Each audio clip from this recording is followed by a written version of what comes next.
আসসালামু আলাইকুম ওয়া রাহমাতুল্লাহি ওয়া বারাকাতুহু। বিসমিল্লাহির রহমানির রহিম। নাহমাদুহু ওয়া নুসাল্লি আলা রাসূলিহিল কারীম। আম্মা বাদ।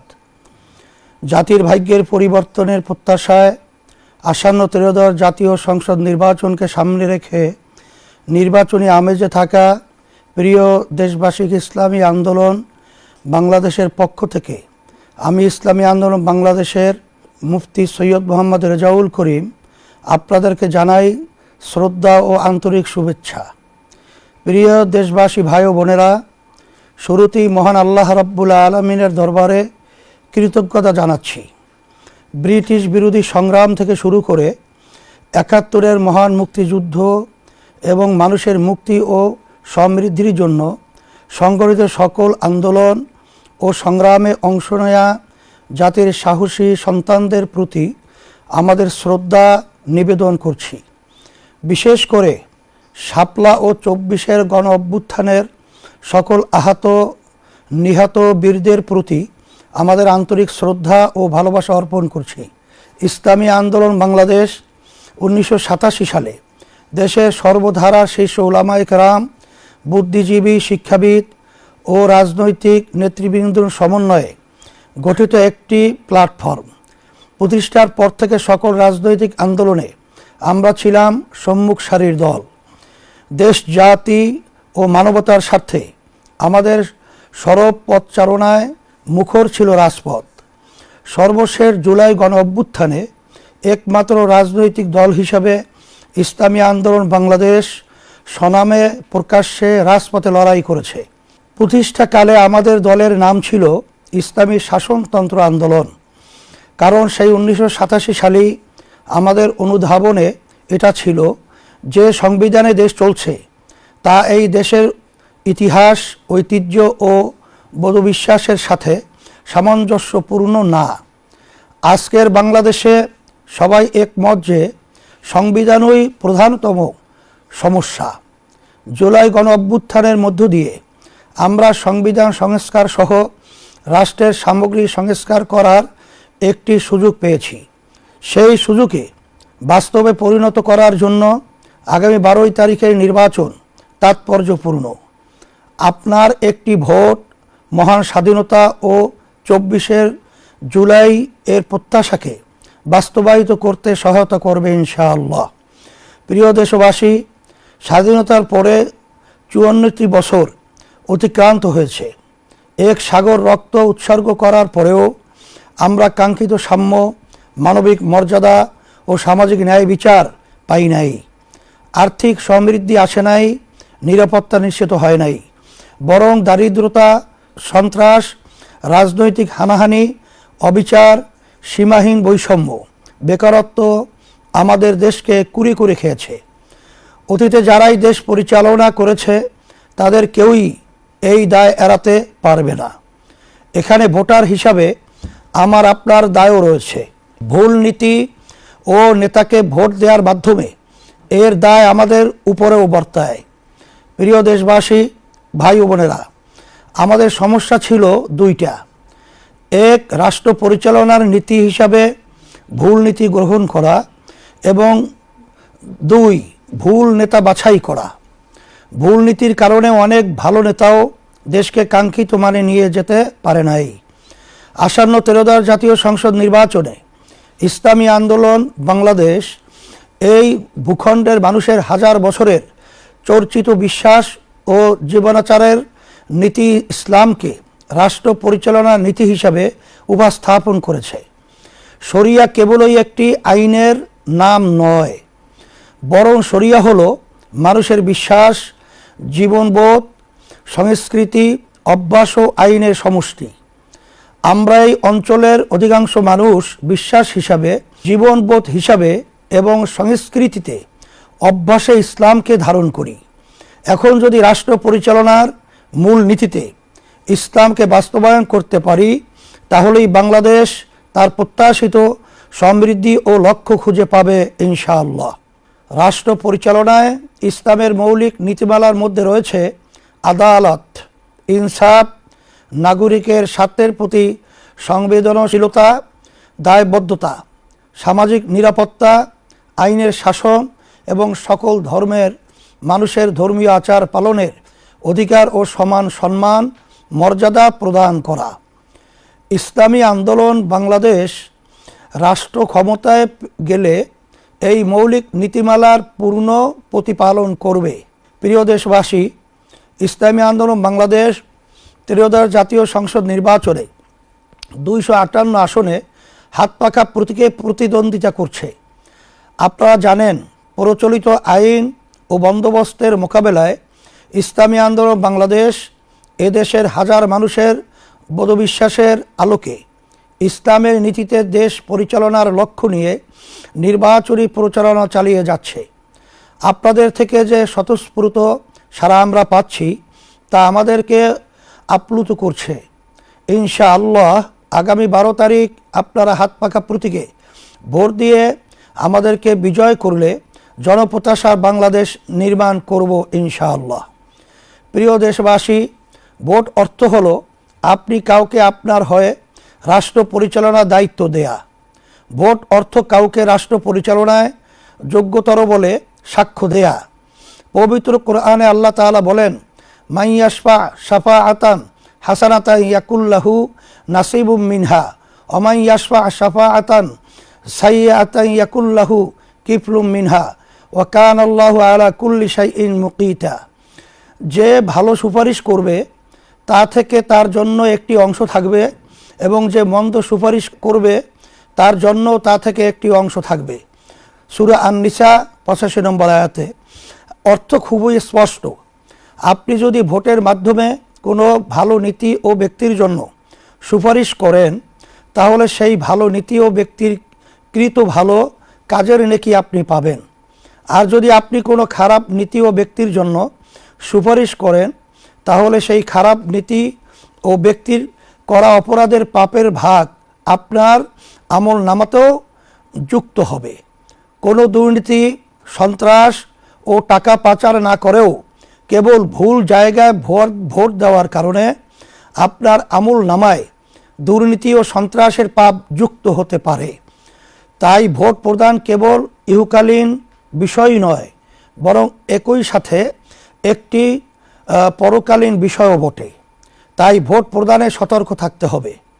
প্রিয় দেশবাসী, ইসলামী আন্দোলন বাংলাদেশের ইশতেহার জাতির সাথে একটি প্রতিজ্ঞা। আল্লাহর রহমতে এবং আপনাদের সমর্থনে রাষ্ট্র ক্ষমতায় অধিষ্ঠিত হলে এই ইশতেহারের প্রতিটি ধারা বাস্তবায়নে ইসলামী আন্দোলন বাংলাদেশ দৃঢ় প্রতিজ্ঞ থাকবে ইনশাআল্লাহ। ইসলামী আন্দোলন বাংলাদেশের ইশতেহারের শিরোনাম রাখা হয়েছে জনপ্রত্যাশার ইশতেহার। ইশতেহারকে আমরা 3টি অধ্যায়ে উপস্থাপন করছি। রাষ্ট্র গঠনে আমাদের নীতিগত অবস্থান, রাষ্ট্র সংস্কারে আমাদের পরিকল্পনা, খাত ভিত্তিক উন্নয়ন পরিকল্পনা এবং মৌলিক ইশতেহার। শিরোনামে 30টি বিষয় তুলে ধরা হয়েছে। প্রিয় দেশবাসী, রাষ্ট্র গঠনে আমরা নীতিগত 8 দফা ঘোষণা করেছি। রাষ্ট্র পরিচালনার সকল ক্ষেত্রে ইসলামের মৌলিক নীতিমালার পরিপালন, ইসলাম প্রচলিত অর্থে ধর্ম বলতে যা বোঝায় তার চেয়েও বিস্তৃত একটি ধারণা। বিশ্বাসের সমষ্টি ও ইবাদতের সাথে ইসলাম জীবন পরিচালনার সকল ক্ষেত্রে সুনির্দিষ্ট নীতিমালা ও নির্দেশনা দেয়। বিশেষ করে মানুষের সবচেয়ে বড় যৌথ প্রকল্প রাষ্ট্র ও শাসন সংক্রান্ত বিষয়ে ইসলামের নির্ধারিত, বিস্তৃত এবং বহু শতাব্দী চর্চিত রীতি নীতি ও বিধিমালা রয়েছে, যার আলোকে 1300 বছর মানব সভ্যতা শান্তি ও সমৃদ্ধির সাথে পরিচালিত হয়েছে। ক্ষমতার চর্চা ও হস্তান্তরে গণতান্ত্রিক পদ্ধতির অনুসরণ একটি ন্যায়ভিত্তিক, নিরাপদ, সুশাসিত ও সাম্যভিত্তিক বাংলাদেশ গড়ে তোলা হবে। শাসন ও রাষ্ট্র সংক্রান্ত ইসলামের ধারণায় ক্ষমতার চর্চা হয় না, বরং দায়িত্ব পালন এর মনোভাব প্রাধান্য বিস্তার করে। নাগরিকের সাথে শাসকের সম্পর্ক ক্ষমতার সম্পর্ক নয়, বরং দায়িত্বের সম্পর্ক বিরাজ করে। এই নীতিবোধ থেকে রাষ্ট্র পরিচালনা করা হবে এবং দায়িত্ব হস্তান্তরে আগ্রহী দৃষ্টিভঙ্গি পালন করা হবে। সকল ধর্ম ও ক্ষুদ্র নৃগোষ্ঠীর অধিকার সম্মান রক্ষায় প্রতিশ্রুতি ইসলামী আন্দোলন বাংলাদেশ দেশ, ধর্ম বা জাতি বিবেচনায় কাউকে সংখ্যালঘু বা সংখ্যাগুরু বিবেচনা করবে না।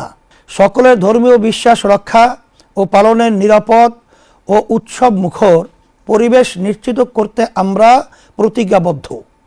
ক্ষুদ্র নৃগোষ্ঠীর ভাষা ও সংস্কৃতির প্রতি এক ধরনের হুমকি থাকায় তা রক্ষায় বিশেষ কর্মপরিকল্পনা নেওয়া হবে। পারস্পরিক সম্মান ও সহযোগিতামূলক বৈদেশিক সম্পর্ক ইসলাম প্রতিবেশীর সাথে আস্থার ও কল্যাণকামিতার সম্পর্ক গড়ার নির্দেশ দেয়। প্রতিবেশীর প্রতি শত্রুতামূলক আচরণ থেকে নিষেধ করে। ফলে ইসলামী আন্দোলন বাংলাদেশ ঘোষণা করছে যে বাংলাদেশ তার সকল প্রতিবেশী ও বিশ্বের অপরাপর রাষ্ট্রের সাথে পারস্পরিক সম্মান ও সহযোগিতার সম্পর্ক গড়ে তুলবে। মুসলিম উম্মাহের সমৃদ্ধি ও নিরাপত্তা নিশ্চিত করতে প্রয়োজনীয় পদক্ষেপ নেওয়া হবে। রাষ্ট্র পরিচালনায় সুশাসন, স্বচ্ছতা ও জবাবদিহিতা প্রতিষ্ঠা করা হবে।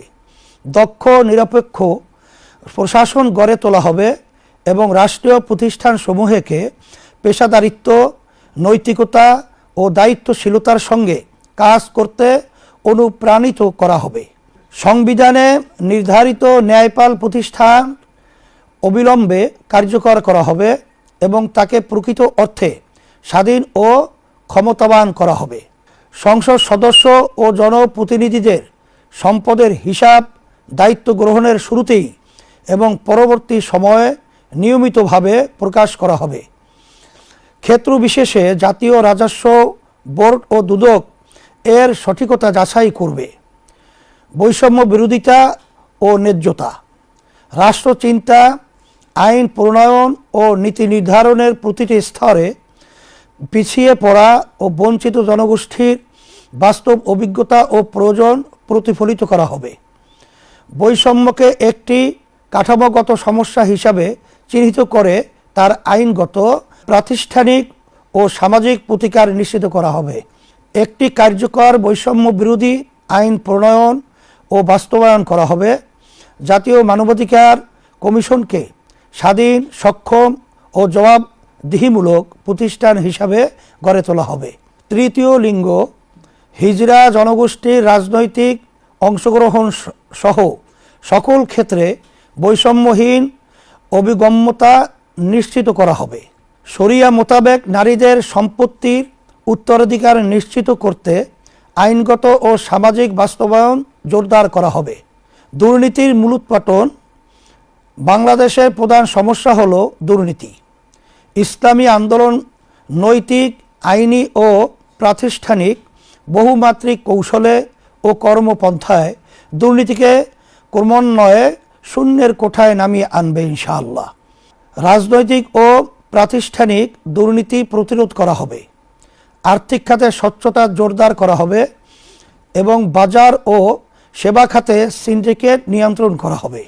রাজনৈতিক নেতৃত্ব ও প্রভাবশালী ব্যক্তিদের দুর্নীতির ক্ষেত্রে দৃষ্টান্তমূলক ও প্রকাশ্য শাস্তি নিশ্চিত করা হবে, যাতে আইনের ঊর্ধ্বে কেউ না থাকে। নারীর মর্যাদা অধিকার প্রতিষ্ঠা, ইসলামী আন্দোলন বাংলাদেশ নারীর প্রতি দায়বোধ করে এবং নারীর বিদ্যমান পরিস্থিতি যে সমস্যাজনক তাও স্বীকার করে। সেজন্য নারীর মর্যাদা ও অধিকার প্রতিষ্ঠায় এই ভূমির হাজারো বছরের বোধবিশ্বাস ও ঐতিহ্যের আলোকে করণীয় সকল পদক্ষেপ গ্রহণ করবে। আমরা দৃঢ়তার সাথে বলতে চাই যে নারীর কর্মসংস্থান, অধিকার, মর্যাদা ও স্বাধীনতার জন্য ইসলামী সবচেয়ে কার্যকর নীতি। আমাদের ইশতিহারের পরতে পরতে তার প্রতিফলন দেখা যাবে ইনশাআল্লাহ। প্রিয় দেশবাসী, ভাই ও বোনেরা, রাষ্ট্র গঠনে ইসলামী আন্দোলন বাংলাদেশ 6 দফা ঘোষণা করছে। 1. মহান মুক্তিযুদ্ধ ও জুলাই গণ অভ্যুত্থানের প্রতি দায়বদ্ধতা। মহান মুক্তিযুদ্ধ ও জুলাই গণ অভ্যুত্থানের প্রত্যাশা পুরো মাত্রায় বাস্তবায়ন করা হবে। 2. পিআর পদ্ধতিতে জাতীয় নির্বাচন। বাংলাদেশের বিদ্যমান রাজনৈতিক সংস্কৃতি সুস্থ করতে এবং রাজনৈতিক অস্থিরতা দূর করতে ইসলামী আন্দোলন বাংলাদেশ মনে করে পিআর পদ্ধতি একটি কার্যকর সমাধান। সেজন্য আমরা ক্ষমতায় গেলে পিআর পদ্ধতি প্রবর্তন করব। 3. ক্ষমতার ভারসাম্য নিশ্চিত করা। বিগত 17 বছরের জুলুমশাহী দেশের বিদ্যমান সংবিধান মেনেই স্বৈরাচারী হয়ে উঠেছিল। আমাদের সংবিধানে এবং রাজনৈতিক সংস্কৃতিতে সেই সুযোগ করে দেওয়া আছে। রাষ্ট্র ও রাজনীতিতে ক্ষমতার ভারসাম্য নষ্ট করে একক ব্যক্তিকে অতিমাত্রায় ক্ষমতায়িত করা আছে। আমরা ক্ষমতার ভারসাম্য নিশ্চিত করব। 4. সেবাভিত্তিক দক্ষ ও সৎ জনপ্রশাসন গড়ে তোলা। বাংলাদেশ ঔপনিবেশিক শাসন থেকে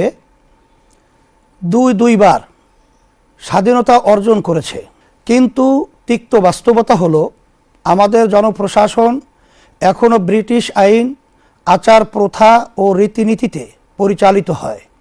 আমরা এর আমূল পরিবর্তন আনব। জনসেবামুখী দক্ষতা ও জবাবদিহিতামূলক জনপ্রশাসন গড়ে তুলব। সরকারি ব্যয়ের অগ্রাধিকার নির্ধারণ ও ব্যয়ের দক্ষতা ও উৎকর্ষতা বৃদ্ধির লক্ষ্যে পাবলিক এক্সপেন্ডিচার রিভিউ কমিশন গঠন করা হবে। 5. রাজস্ব পরিধির সম্প্রসারণ। রাজস্ব আয় জিডিপির হারের উল্লেখযোগ্য বৃদ্ধি করে আগামী 5 বছরে এ হার দক্ষিণ এশিয়ার গড় হারের সমপর্যায়ে 14 থেকে 15% উন্নীত করা হবে। এনবিআরের যেসব সংস্কার কার্যক্রম গৃহীত হয়েছে সেগুলির বাস্তবায়ন করা হবে। 6. স্বনির্ভর শক্তিশালী ও বহুমাত্রিক ডিফেন্স সিস্টেম গড়ে তোলা। বাংলাদেশ একটি স্বাধীন দেশ। বর্তমান বিশ্ব ব্যবস্থায় স্বাধীনতা টিকিয়ে রাখা দুষ্কর। মতাদর্শগত ভিন্নতার কারণে অন্য দেশের সার্বভৌমত্ব লঙ্ঘন করার ঘটনা খুবই সাধারণ ঘটনায় পরিণত হয়েছে। সেজন্য আমরা স্বনির্ভর ও শক্তিশালী প্রতিরক্ষা ব্যবস্থা গড়ে তুলব। আকাশ, নৌ ও স্থল বাহিনীর সক্ষমতা বিশ্বমানের করে তুলব ইনশাআল্লাহ। প্রিয় দেশবাসী, ইশতেহারের মৌলিক অংশগুলো একত্রে আপনাদের সামনে তুলে ধরছি। 1. দেশের স্থায়ী শান্তি ও মানবতার সার্বিক মুক্তির লক্ষ্যে রাজনীতিতে গুণগত পরিবর্তন। 2. দুর্নীতি, দুঃশাসন, সন্ত্রাস, চাঁদাবাজি, দখলবাজি, মাদকমুক্ত কল্যাণ রাষ্ট্র প্রতিষ্ঠা। 3. সাম্য, মানবিক মর্যাদা, সুশাসন ও ন্যায় বিচার প্রতিষ্ঠা। 4. রাষ্ট্র পরিচালনায় রাষ্ট্র পরিচালনায় সর্বত্র শরিয়ার প্রাধান্য। 5. কৃষি ও শিল্প বিপ্লব ঘটিয়ে বেকার ও দারিদ্র্যমুক্ত এবং অর্থনৈতিক সমৃদ্ধশালী দেশ গঠন। 6. নৈতিকতা সমৃদ্ধ কর্মমুখী বিজ্ঞান ভিত্তিক শিক্ষা ব্যবস্থা। 7. সার্বজনীন কর্মসংস্থান। 8. পর্যায়ক্রমিক রাষ্ট্র সংস্কার। 9. মহান মুক্তিযুদ্ধ ও জুলাই গণঅভ্যুত্থানের প্রত্যাশার প্রতি দায়বদ্ধতা। 10. আর্থিক, সামরিক ও কূটনৈতিক সক্ষমতা বৃদ্ধি।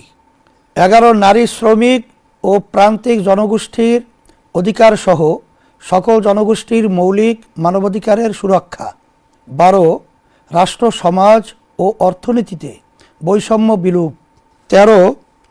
সকলের জন্য সাশ্রয়ী ও উন্নত স্বাস্থ্য ব্যবস্থা। 14. পরিবেশ দূষণ রোধ, দুর্যোগ ব্যবস্থাপনা ও জলবায়ু অভিঘাত ব্যবস্থাপনায় গুরুত্ব। 15. ধর্মীয় স্বাধীনতা, নিরাপত্তা ও পারস্পরিক সহাবস্থান। 16. দুর্নীতি, সন্ত্রাস দমন নয়, নির্মূলকরণ কর্মসূচি ও গ্রহণ। 17. শুধু আইনের শাসন নয়, ন্যায়ের শাসন প্রতিষ্ঠা। 18. পিআর পদ্ধতি বাস্তবায়ন। 19. মানুষের সার্বিক কল্যাণ প্রতিষ্ঠায় ধর্ম ও রাজনীতির সমন্বয়। 20. দুর্নীতি, সন্ত্রাস, খুন ও অনৈতিক পেশার সাথে জড়িতদের রাজনীতিতে নিষিদ্ধকরণ। 21. খুন, গুম, মিথ্যা, গায়েবী মামলা, জুলুম, নির্যাতন ও দুঃশাসনের বিলোপ। 22 জনগণের বাক স্বাধীনতা এবং গণমাধ্যমের নিরাপত্তা ও স্বাধীনতা নিশ্চিত করা। 23 নারীদের শুধু সম অধিকার নয়, অগ্রাধিকার প্রতিষ্ঠা করা। 24 শিল্প উদ্যোক্তাদের ঋণ প্রদান, গ্যাস, বিদ্যুৎ, পানি, সুয়ারেজ, আমদানি রপ্তানি কার্যক্রমে ওয়ান স্টপ সার্ভিস কর্মসূচি গ্রহণ। 25 সকল শিক্ষা প্রতিষ্ঠানকে জাতীয়করণ। 26 মৎস্য ও প্রাণী সম্পদ খাতে বিদ্যমান সমস্যা দূর করে এই খাতে বাংলাদেশকে স্বয়ংসম্পূর্ণ ও বৈশ্বিক মানে উন্নীত করা। 27 সড়ককে নিরাপদ করার জন্য প্রয়োজনীয় সকল ব্যবস্থা গ্রহণ। 28 বাংলাদেশকে 15 বছরের মধ্যে উন্নত ও কল্যাণ রাষ্ট্রে পরিণত করা। 29 শ্রমের মর্যাদা ও শ্রমিকের ন্যায্য অধিকার প্রতিষ্ঠা। 30 সরকারি চাকরিজীবীদের জাতীয় পে স্কেল যুগোপযোগী এবং সর্বোচ্চ সম্মানজনক করা হবে। 12 দফা বিশেষ কর্মসূচি। 1 প্রতি মাসে 5,000 টাকা হতদরিদ্র ও ঝুঁকিপূর্ণ জনগোষ্ঠীর জন্য নগদ সহায়তা। 2 প্রাথমিক স্তরের সকল শিক্ষার্থীর জন্য প্রতিদিন একবেলা করে পুষ্টিকর খাবার। 3 18 থেকে 24 বছরের যুবদের জন্য সুদমুক্ত জামানতবিহীন এককালীন ঋণের ব্যবস্থা করা। 4 সার্বজনীন স্বাস্থ্য সুরক্ষা কর্মসূচি বা স্বাস্থ্য কার্ড, ভর্তুকি মূল্যে কৃষি উপকরণ দেয়া ও বিভিন্ন সেবা সহজে পৌঁছাতে কৃষিকার্ড চালু করা। 5 ন্যাশনাল জব পোর্টাল, যেখানে সব পেশার চাকরি প্রার্থীদের জন্য দেশে ও বিদেশে চাকরি খোঁজা, পরামর্শ প্রদান ও প্রশিক্ষণ গ্রহণের সুবিধা থাকবে। 6 কর্মজীবী মায়েদের জন্য প্রয়োজনীয় সংখ্যক দিবযত্ন কেন্দ্র গড়ে তোলা। 7 ঢাকাসহ সকল নগরে সরকার নিয়ন্ত্রিত ও ফ্র্যাঞ্চাইজ ভিত্তিক বাস ব্যবস্থাপনা। 8 সেবাকেন্দ্রিক কর ব্যবস্থা। 9 সকলের জন্য নির্বিঘ্ন নাগরিক সেবা।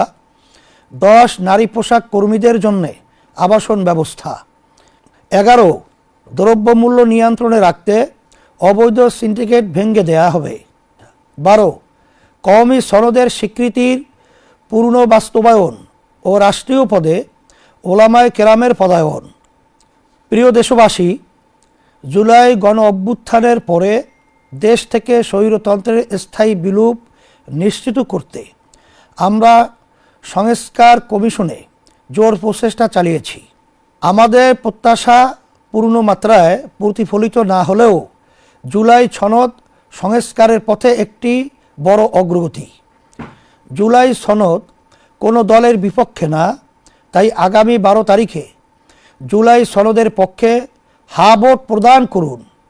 আপনার হা ভোট সংস্কারের কাঙ্ক্ষিত যাত্রাকে অনেক দূর এগিয়ে নিয়ে যাবে ইনশাআল্লাহ। প্রিয় তারুণ্য, তোমরা এবার প্রথম ভোট দিতে যাচ্ছ। তোমাদের প্রথম ভোট দেশ, জাতি ও মানবতার জন্য পরিবর্তনের পক্ষে হোক। তোমাদের প্রথম ভোট নয়া বন্দোবস্ত ইসলামের পক্ষে হাত পাকা প্রতীকী হোক। আমি তোমাদেরকে কথা দিচ্ছি, ইসলামী আন্দোলন বাংলাদেশ তোমাদের ভোট নিয়ে নিজেদের আখের গোছাবে না, বরং তোমাদের জন্য উন্নত বিজ্ঞানভিত্তিক নৈতিক শিক্ষার ব্যবস্থা করব। তোমাদের জন্য কর্মসংস্থানের ব্যবস্থা করব এবং বেকারত্ব দূর করব। তোমাদেরকে সাথে নিয়ে শান্তি ও সমৃদ্ধ দেশ গঠন করব। প্রশাসনে কর্মরত প্রিয় সদস্যবৃন্দ, মনে রাখতে হবে আপনারা রাষ্ট্রের সেবায় নিয়োজিত। তাই সব ধরনের রাগ বিরাগ, প্রলোভন এ ভীতির ঊর্ধ্বে ওঠে কেবলই রাষ্ট্রের ও জনগণের স্বার্থে কাজ করুন। মানুষের বহুদিনের আরাধ্য ভোটাধিকার নিশ্চিত করতে আপনাদের ভূমিকা খুবই তাৎপর্যপূর্ণ। গোটা জাতি আপনাদের প্রতি প্রত্যাশা নিয়ে তাকিয়ে আছে। প্রিয় দেশবাসী, আমি আবারও আপনাদের প্রতি আহ্বান করছি যে 12 ফেব্রুয়ারি 2026 ইংরেজি তারিখে দলে দলে ভোট কেন্দ্রে আসুন। মনে রাখবেন, একটি ভোটে কেহ ধনীও হয় না, আবার গরিবও হয় না, কিন্তু একটি ভোটে দেশ ও আপনার ভাগ্য নির্মিত হয়। তাই দীর্ঘদিনের পরীক্ষিত সৎ, যোগ্য ও আল্লাহভীরু মানুষের প্রতীক, হাতপাখা প্রতীকে ভোট দিন।